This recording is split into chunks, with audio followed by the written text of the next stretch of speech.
Reka tubasuhuze kandi tubahe ikaze mwese mubashije kudukurikirana muri iki gitondo cyo ku itariki 15 z'ukwezi kwa 10 mwaka wa 2025.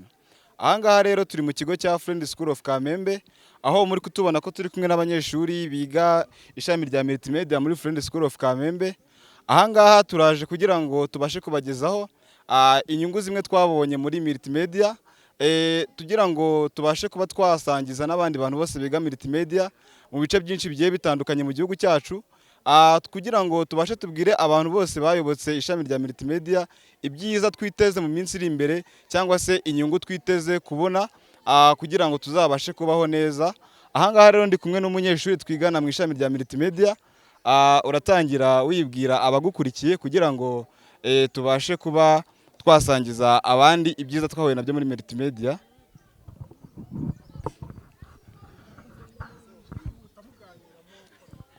Urakoze cyane Joel, nanjye ndi umwe mu banyeshuri biga muri Friend School of Kamembe Multimedia.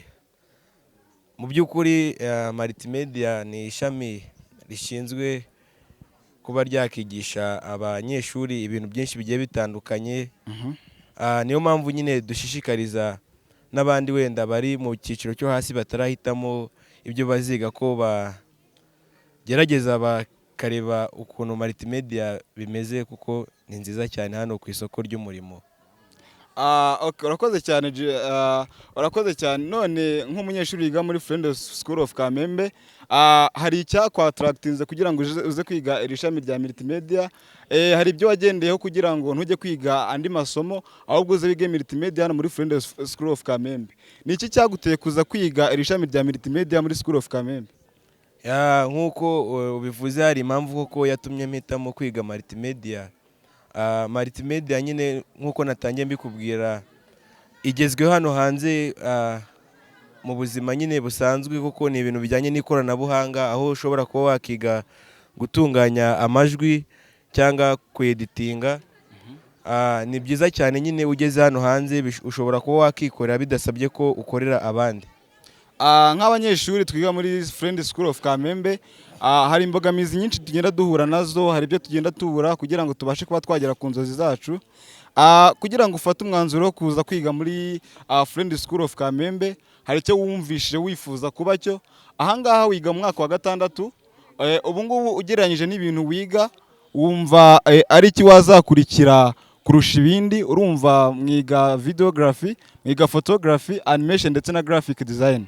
Utiriwe ujya kure n'ubundi, nyine buri wese aba afite icyo akunze cyangwa icyo yumva yazakora ageze hanze. Nkanjye nyine nk'umunyeshuri wa Multimedia mba numva nakurikira ibintu bijyanye na animation. Urakoze cyane, wumva wakurikira ibintu bijyanye na animation. Nkuko nari maze kubivuga, twiga ibintu byinshi, twiga photography, videography ndetse n'ibindi bintu byinshi bigiye bitandukanye. Ni iki wagendeyeho wumva ko ugomba gukurikirana animation kurusha wenda videography ndetse na photography? Icyo nagendeyeho nyine animation ndayikunda. Ubusanzwe nyine mba mbona wenda nk'abantu bayikora baba bafite ikintu cyitwa ubuhanga nyine bundi budasanzwe, nyine butari ubw'umuntu ashobora kuba yakura mu ishuri, ahubwo yanakishakishiriza ku ruhande. Animation nyine itandukanye na photography, kuko usanga nyine ntago abantu benshi bayikora, nyine mu gihugu nta bantu benshi bayikora ubundi busanzwe. Twenda kugana ku musozo, reka tugire umunyeshuri w'umukobwa nawe tugire ikintu tubaza. Hano ndi kubona hari umukobwa uri imbere yanjye.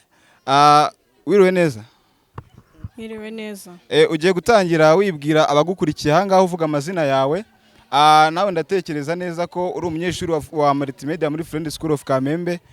Ugiye kutubwira imbogamizi zigaragara muri iyi trade ndetse n'inyungu wowe ubona wazagira muri iyi trade ya Multimedia.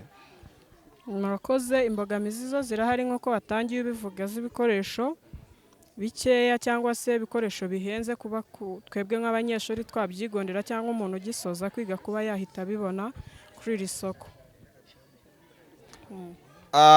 Urakoze cyane. Aravuze ngo imbogamizi zihari n'iz'ibikoresho kuba batabona ibikoresho bihagije kugira ngo bazabashe bajye kujya ku isoko ry'umurimo muri iyi trade ya multimedia. None nk'umukobwa wiga multimedia ahangaha muri Friend School of Kamembe, ubundi kera bavugaga ko trade z'imyuga ni trade zagenewe abasore, ariko ntabwo ariko byari bimeze. Ndagira ngo tubwire ni iki cyaguteye kuza kwiga iyi trade ya multimedia muri Friend School of Kamembe, kugira ngo izindi trade zose zitera umugongo uvuga ati iyi trade ya multimedia niyo ngomba kuza kwiga muri Friend School of Kamembe. Murakoze cyane. Birashoboka ko twebwe nk'abanyeshuri iyo ushoje kwiga utekereza ku kintu wakiga, ugereranyije n'iyi si hanze iyo tuba turi uko biba bimeze, urabona ko ari iterambere ryihuse cyane, bisaba ko ujijuka ukareba ikintu cyakuhereza amafaranga cyangwa se kijyanye n'aho turimo kwerekeza. Rero njya guhitamo iri shami ngewe narebye ku kintu cyambohokera mu buryo bwanjye bijyanye n'imiterere yanjye nka muntu, ndeba nanone ku kintu kijyanye n'aho turimo kwerekeza nk'igihugu. Niyo mpamvu nagendeyeho. Urakoze cyane mugenzi Queen, urumva ko ni inyungu zidasanzwe, ni ibintu bidasanzwe kuba wahitamo kuza kwiga iyi trade ya multimedia muri Friend School of Kamembe. None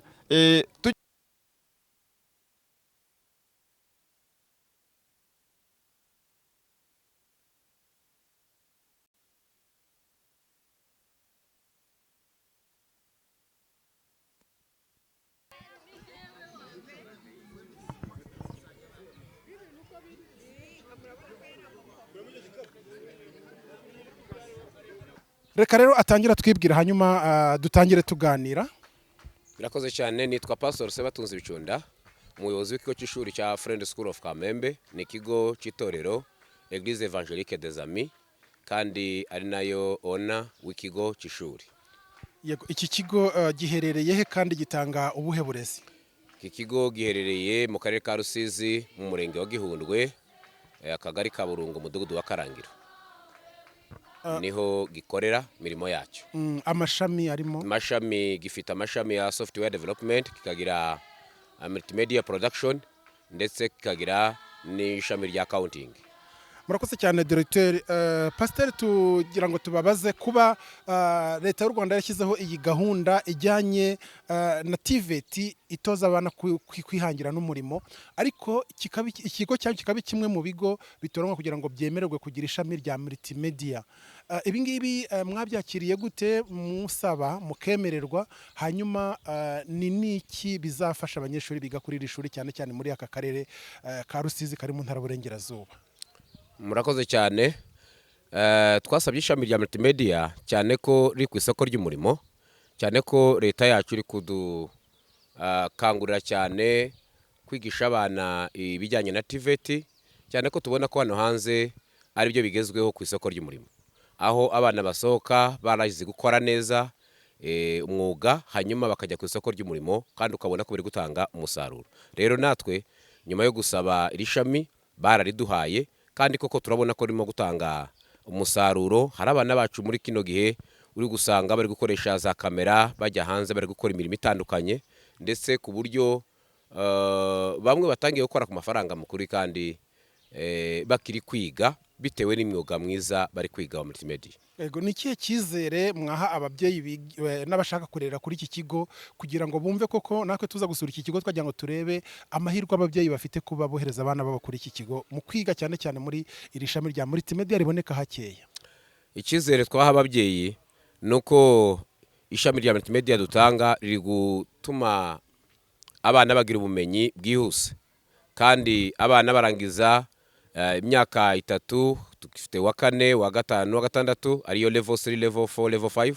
Iyo barangije uyu munsi turi kubabona hano hanze ku isoko ry'umurimo bari gukora, kandi bari gutanga umusaruro. Rero twakizera ababyeyi cyane ko bakohereza abana kugira ngo bige ibintu bijyanye n'igihe, cyane cyane ko biri gutanga umusaruro mu gihugu cyacu.